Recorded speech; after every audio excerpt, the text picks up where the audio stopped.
rapat formal. Kalau misalnya bahannya banyak, terus kemudian penting, strategis gitu, ya, semacam peraturan KPU, peraturan Bawaslu, terus kalau misalnya undang-undang, kemarin ada undang-undang ASN segala macam, tapi pasti kami dahului dengan konsinyering.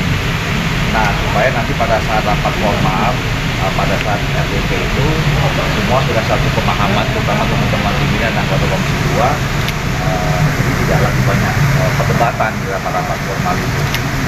Nah, khusus malam hari ini, sebenarnya kita tadinya sudah mengagendakan sejak 2 minggu yang lalu, ketika pada masa teman-teman KPU dan Bawaslu mengirimkan surat permohonan konsultasi terhadap 3 PKPU, ya, tentang logistik, tentang dana kampanye, tentang pengawasan dan macam-macam.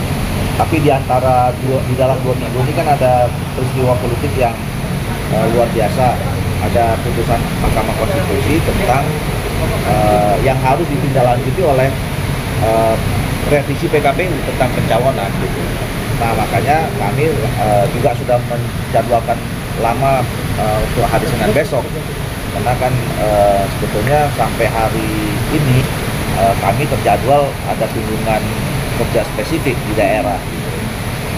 Nah, jadi malam ini kami akan membahas 3 yang tadi. Nah, tapi khusus untuk yang revisi PKPU nomor 8 itu, tadinya sih kita tidak akan bahas sekarang karena itu sudah final sebetulnya. Kami sudah baca bahwa draft disampaikan oleh teman-teman KPU itu sudah sesuai dengan landasan hukumnya adalah putusan Mahkamah Konstitusi 60 dan 70 bulat, ya, utuh gitu. Jadi tidak multitafsir, dan bahkan KPU kan sudah mengirimkan surat edaran surat perintah kepada KPU seluruh Indonesia bahwa hari ini kan sudah mulai dibuka pendaftaran bakal calon kepala daerah, wakil kepala daerah, yang itu rujukannya sudah pakai putusan Mahkamah Konstitusi itu. Nah, oleh karena itu saya sekali mau menegaskan, insya Allah DPR, kami yang 2 pegawai Komisi 2 akan mengawal, ya, menjaga bahwa insya Allah PKPU itu tidak akan keluar lagi, ya, tidak akan keluar lagi dari putusan Mahkamah Konstitusi yang terakhir.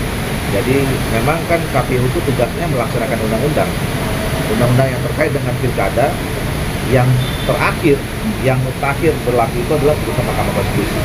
Nah, tugas kami di DPR mengawal, ya, sebagai fungsi pengawasan di DPR terhadap mitra-mitra kerja kami termasuk penyelenggara pemilu yang mengawal itu. Nah, kemudian yang kedua yang mau saya sampaikan adalah karena memang orang kan, masyarakat Indonesia menunggu, ya.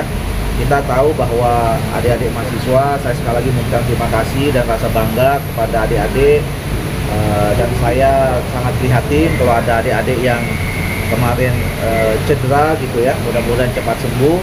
Kemudian para guru besar, kemudian pada elemen masyarakat, tokoh-tokoh publik, pegiat civil society yang selama ini memperhatikan dan kemudian datang rame-rame waktu itu ke DPR, ke rumah rakyat, ke rumah bapak-bapak ibu sekalian. Kami pun juga berterima kasih, juga diingatkan terus, ya, kemudian dikawal juga. Nah, berdasarkan apa yang sudah saya lihat, ya, tadi juga di depan sore ada adik-adik mahasiswa juga datang mau menunjukkan keseriusan mereka supaya masalah ini tidak lagi tidak lagi ada celah atau peluang untuk berubah gitu. Oleh karena itu saya mengambil inisiatif, dan alhamdulillah saya sudah konsultasikan kepada pimpinan DPR, saya sudah komunikasi juga dengan pemerintah, maka rapat hari itu besok, ya, besok jam 10, supaya semua kita lega, ya, semua kita tidak lagi berprasangka gitu, berspekulasi, maka sebisa mungkin kita tuntaskan secepat mungkin. Nah, secepat itu tapi tetap dalam koridor tatib, ya. Jadi tatib itu kan kita dilakukan di masa sidang, dan kalau misalnya di luar hari kerja itu harus ada izin pimpinan. Nah, saya sudah minta izin, alhamdulillah diizinkan, dan besok perwakilan pemerintah juga datang, biasanya dari Kementerian Dalam Negeri. Mudah-mudahan besok jam 10, ya, tidak lama lah. Kalau untuk soal ini saya kira hitungan menit, setengah jam udah selesai mudah-mudahan ya, karena tinggal kita ketok aja. Kita itu betul-betul valid, ya, betul-betul up to date, dan bisa menjadi pegangan bagi kita semua.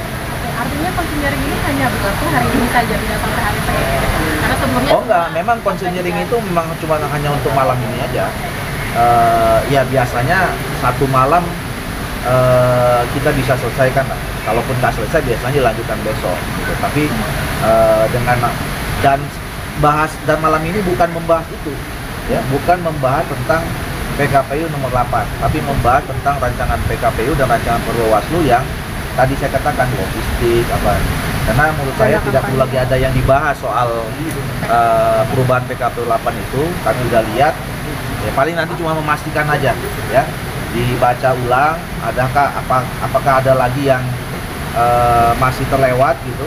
Tapi saya pastikan kalaupun ada kami akan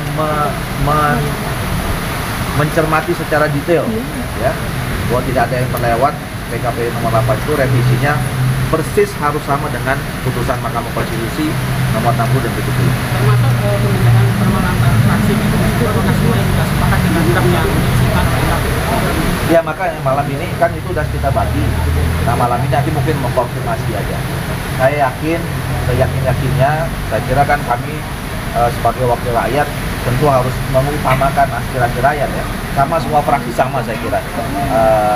Ada 9 fraksi sekarang yang ada di Komisi 2, saya kira sama pandangannya. Tolong. kapan kira-kira Pak revisi PKPU itu diperlukan secara resmi? Ya besok, begitu besok kita sepakati, KPU langsung menyampaikannya ke pemerintah, dalam hal ini Kemenkumham, untuk dimasukkan berita negara. Ya hitungan jam saya kira udah bisa terbit berlaku.